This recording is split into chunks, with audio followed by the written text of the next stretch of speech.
Habari, karibu kwenye video yetu ya leo.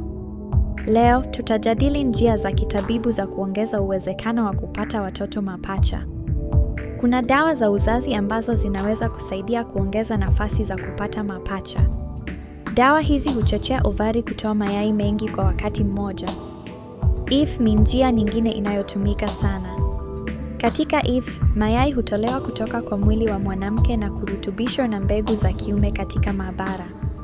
Kisha, viini tete huwekwa ndani ya tumbo la uzazi. Ni muhimu kufahamu kuwa mimba ya mapacha inaweza kuleta hatari kadhaa. Hizi ni pamoja na kuzaliwa kabla ya wakati, shinikizo la damu, na kisukari cha ujauzito.